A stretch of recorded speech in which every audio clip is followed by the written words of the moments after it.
She's too trusting to notice. I'll paint her as unstable and get full custody." My husband Stephen's voice drifted from his office down the hall, casual and confident as he spoke to his brother on speakerphone.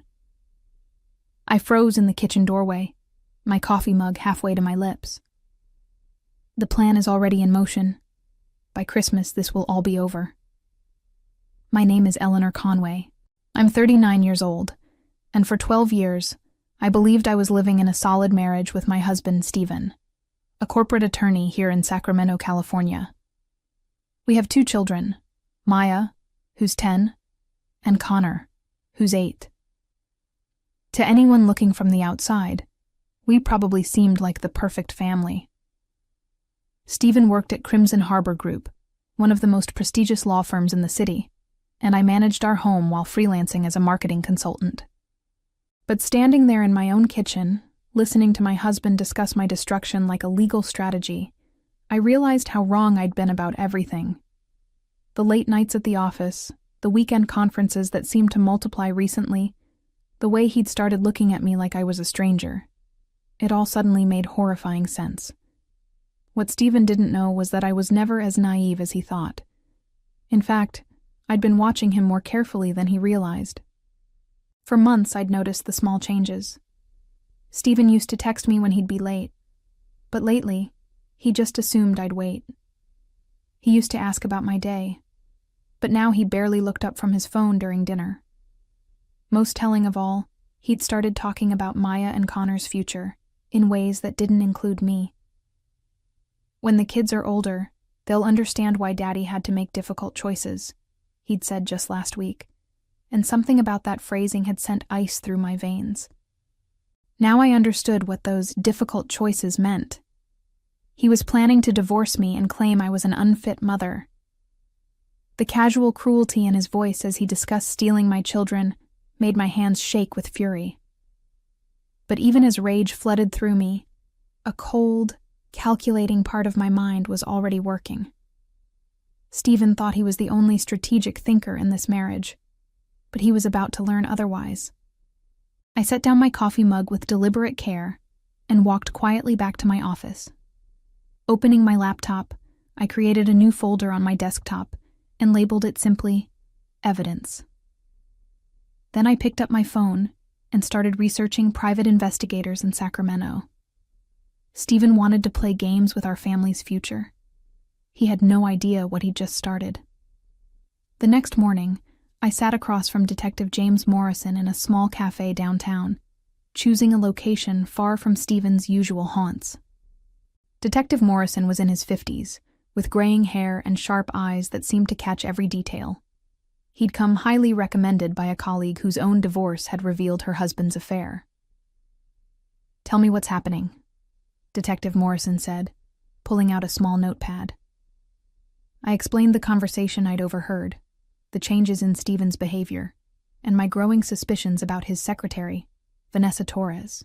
She was 26, fresh out of paralegal school, and had started working at Crimson Harbor Group about 8 months ago, right around the time Stephen's behavior began shifting. "Do you have any concrete evidence of an affair?" Detective Morrison asked. "Not yet," I admitted. "But I have a feeling there's more going on than just infidelity. Stephen mentioned moving money and painting me as unstable. He's been working on this plan for over a year, according to what I heard." Detective Morrison nodded grimly. "Financial manipulation in divorce cases is more common than people think. If your husband is planning to claim you're unfit, he's probably building a paper trail to support that narrative. We need to document everything before he can execute his plan." We discussed logistics, Stephen's schedule, his known associates, and the kind of evidence that would hold up in court. Detective Morrison explained that we'd need to be careful and thorough. "Your husband is a lawyer," he reminded me. "He'll know how to cover his tracks and challenge evidence. We need to be bulletproof." I returned home that afternoon feeling both terrified and oddly relieved. For months, I'd felt like I was going crazy, questioning my own perceptions and wondering if I was imagining problems in our marriage. Now I knew I wasn't paranoid. I was right. Stephen was planning to destroy me, but at least now I could fight back. That evening, Stephen came home late again, claiming he'd been working on a complex merger case. He kissed my cheek perfunctorily and asked about the kids' day, but I could see his mind was elsewhere. As we sat at dinner, Maya chatted about her school project while Connor described his soccer practice, and Stephen nodded along while checking his phone. "Everything okay at work?" I asked casually. "You seem stressed lately." Stephen looked up sharply, and for a moment, I saw something flicker in his eyes. Guilt, maybe, or calculation. "Just busy," he said. "This merger is taking everything out of me. I might need to work this weekend, too." "Of course," I said, smiling. "Whatever you need to do." But inside, I was already planning. Detective Morrison had given me a small recording device and taught me how to use it discreetly. If Stephen wanted to continue his phone conversations about destroying my life, I'd make sure every word was documented. He thought I was too trusting to notice his plans, but he was about to discover that the wife he'd underestimated was his greatest threat. 3 weeks into my secret investigation, Detective Morrison called with the first major breakthrough. "We've got hotel receipts," he said, his voice tight with professional excitement. "Your husband has been staying at the Fairmont Hotel downtown every Tuesday and Thursday for the past 2 months. The reservations are in his name, but there's a pattern of room service for 2. I sat in my car outside Maya's school, waiting for pickup time, and felt my world tilt. Hearing about Stephen's affair was different from having proof. "Are you certain?" I asked. "The hotel security cameras show him arriving with a young woman matching Vanessa Torres's description," Detective Morrison continued. "We have timestamps, receipts, and photographic evidence. But that's not all. I've been tracking the financial activity you mentioned, and Stephen has been very busy." He explained that Stephen had opened 3 separate accounts over the past 14 months, systematically transferring money from our joint savings and his business account. "He's moved almost $200,000, Detective Morrison said. "The transfers are small enough to avoid triggering automatic alerts, but consistent enough to suggest a long-term plan." My hands gripped the steering wheel until my knuckles went white. $200,000. Money we'd saved for the children's college funds, for our retirement, for family vacations we'd never take. Stephen had been stealing from his own family while planning to take my children away from me. "There's more," Detective Morrison said. "I've been monitoring his communications, and he's been in contact with a private investigator of his own. They've been discussing ways to document what they call your erratic behavior and financial irresponsibility." A bitter laugh escaped me. Financial irresponsibility? He's the one who moved $200,000 without telling me. Exactly, and that's going to be his downfall. I've also discovered that he's been meeting with Dr.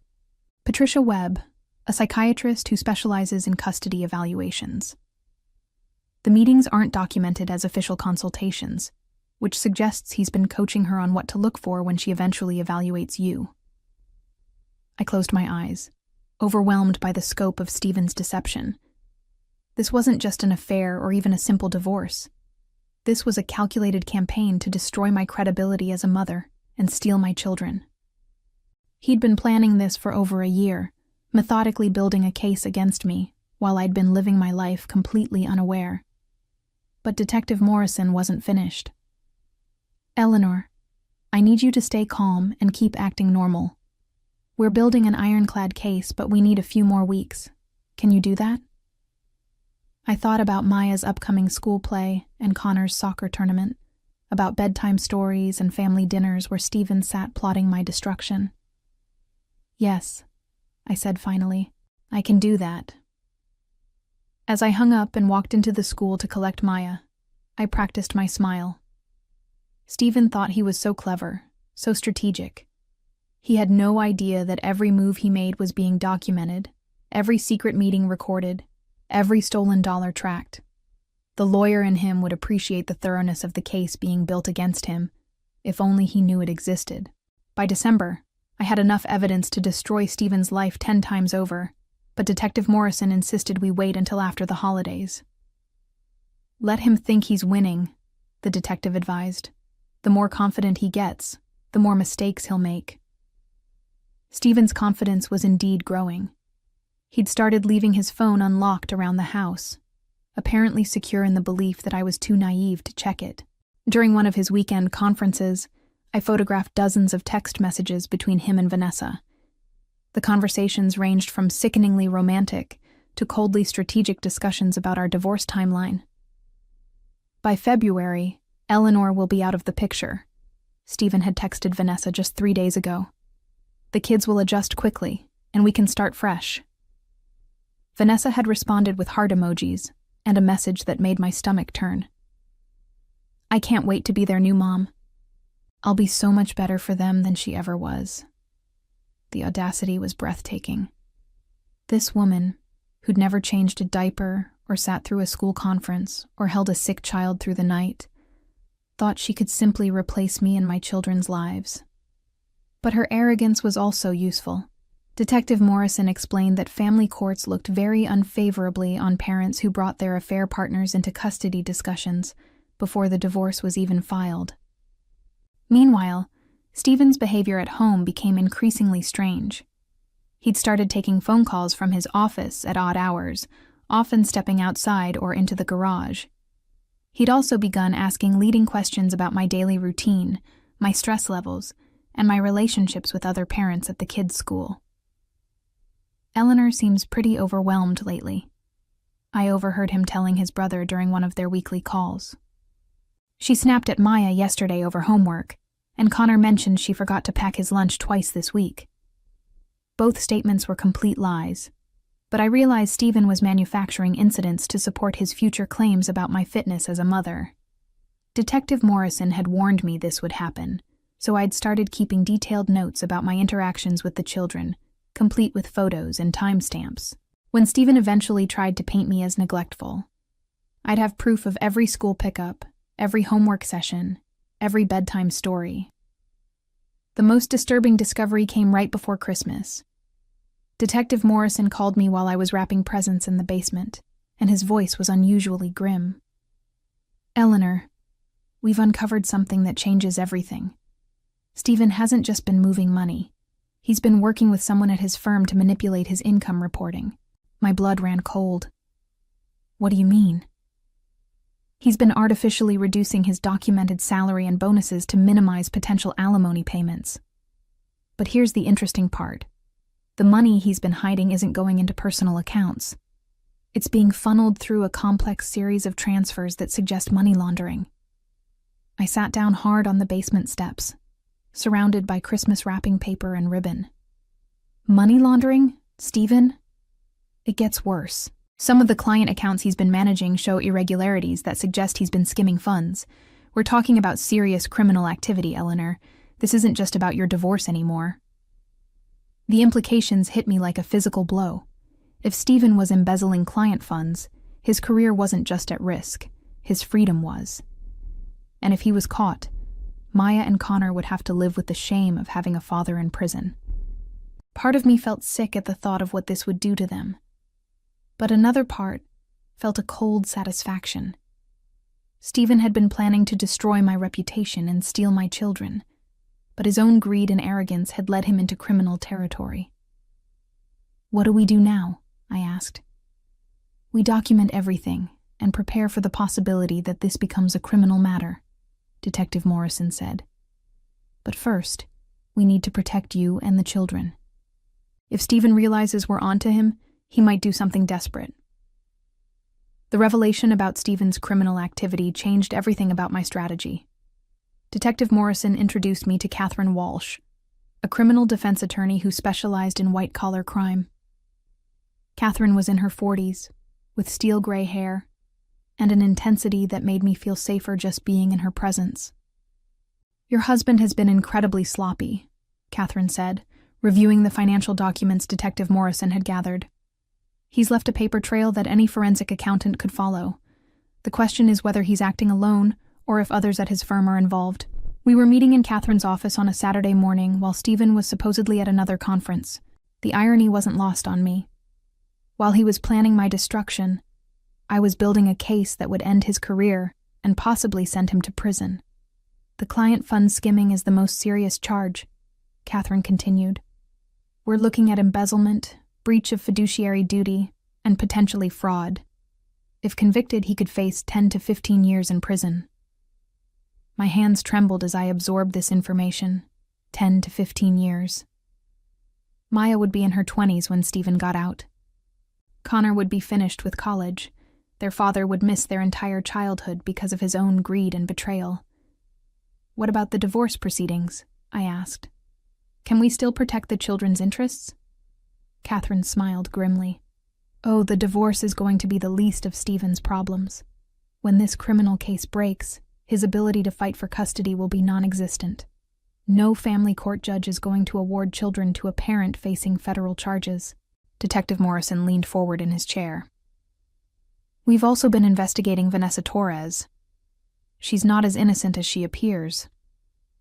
Some of the financial transfers went through accounts in her name, which suggests she's been actively participating in the scheme. This news should have shocked me, but somehow it didn't. The woman who thought she could replace me as Maya and Connor's mother was also complicit in stealing from Stephen's clients. The poetic justice was almost too perfect. How long before you have enough to press charges? I asked. We're coordinating with the FBI's white-collar crime unit, Catherine said.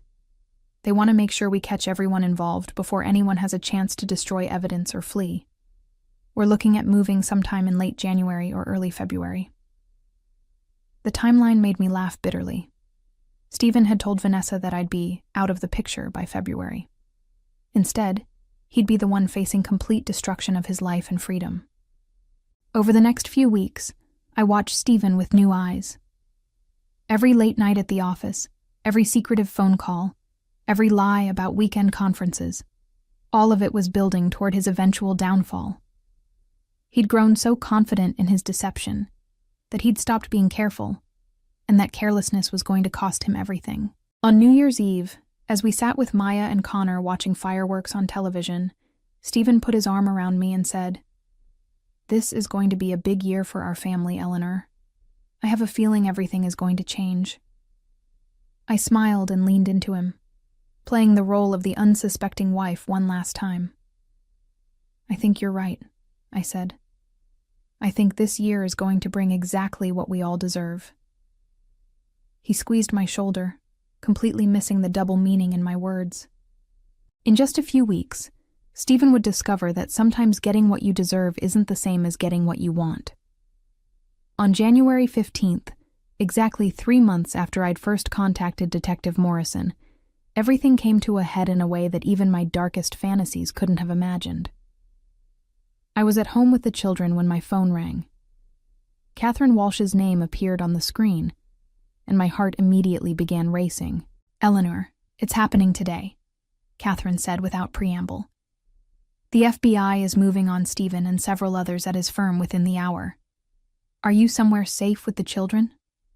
I looked around our living room, where Maya was working on a puzzle, and Connor was reading a book about dinosaurs. Safe seemed like a relative term when your husband was about to be arrested for federal crimes.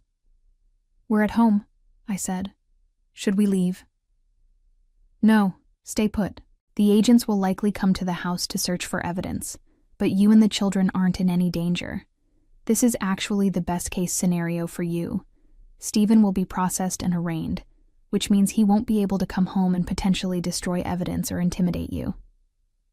As if on cue, I heard the sound of multiple cars pulling into our driveway.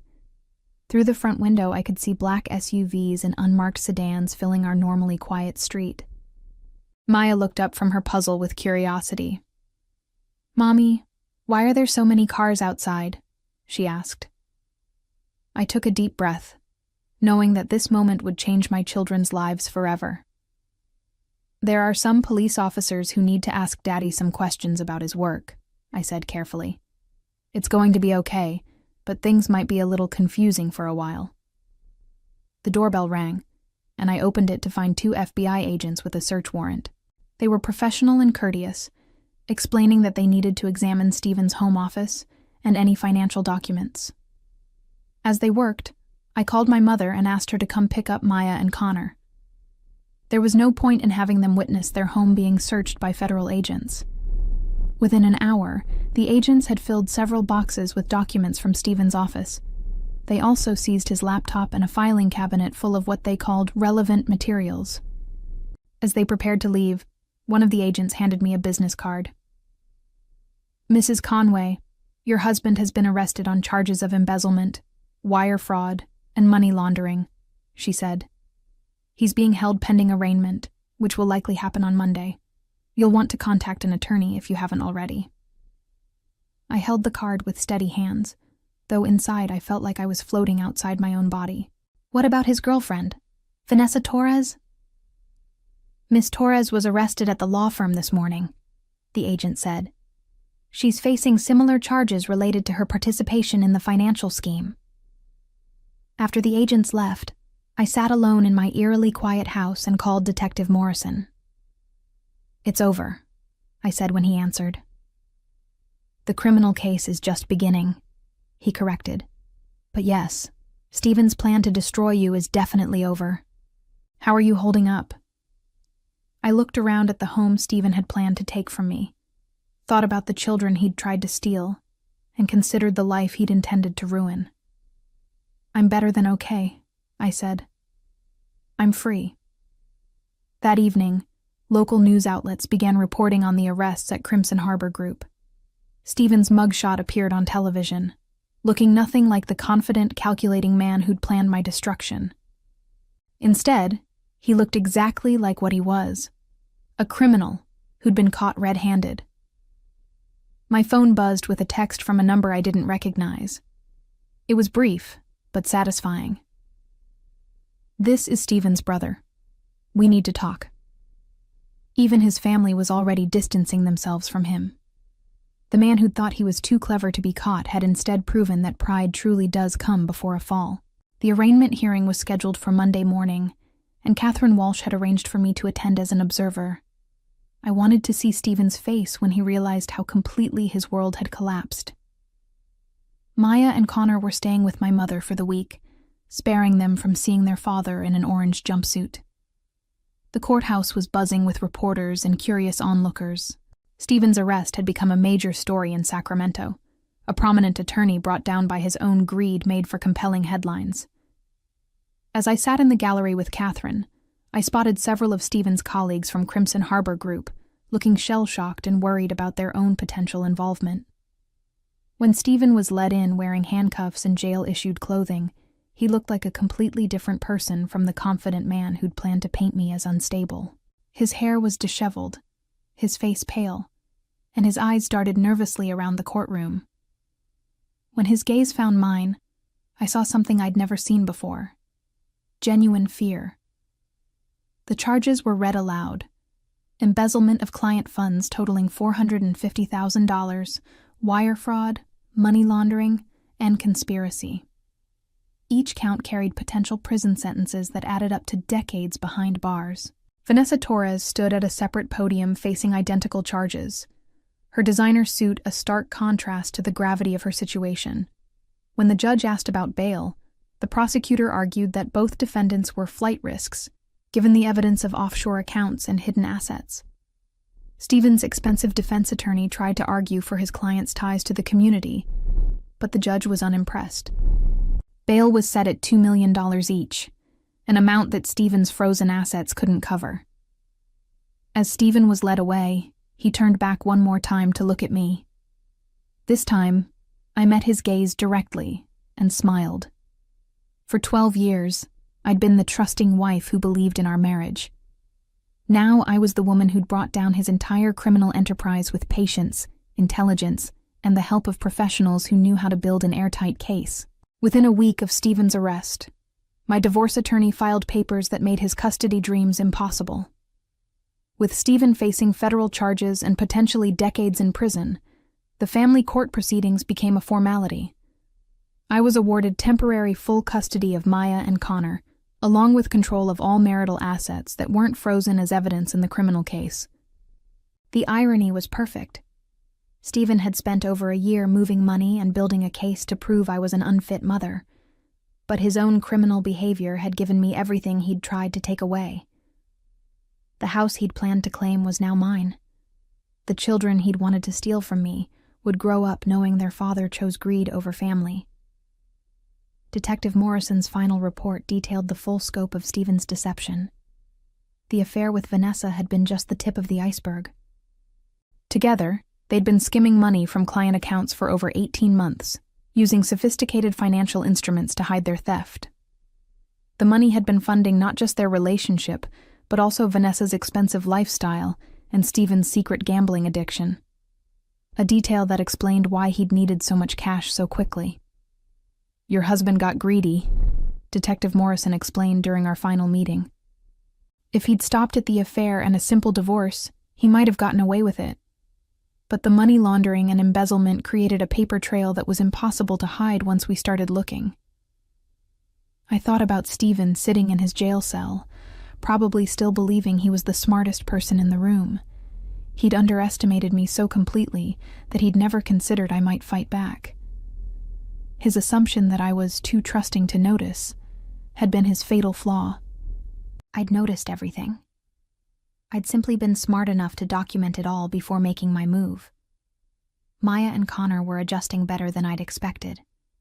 They knew their father had made serious mistakes at work and would be away for a long time. But they didn't need to understand the full details yet. What mattered was that they felt safe and loved, something I could provide now that Stephen's destructive plans had been permanently derailed. Looking back at the woman I'd been 3 months ago, worried about my marriage but too afraid to confront the truth, I barely recognized her. Stephen had tried to destroy that woman, but instead, he'd created someone far more dangerous. A mother with nothing left to lose and everything to protect. As I tucked Maya and Connor into bed that night, listening to their laughter and knowing they were safe from Stephen's manipulations, I realized that sometimes the best revenge is simply letting someone's own choices destroy them. Stephen had planned my downfall with meticulous care, but his arrogance and greed had ultimately written his own ending. In trying to prove I was too trusting to notice his deception, he'd created the very woman who would bring about his complete destruction.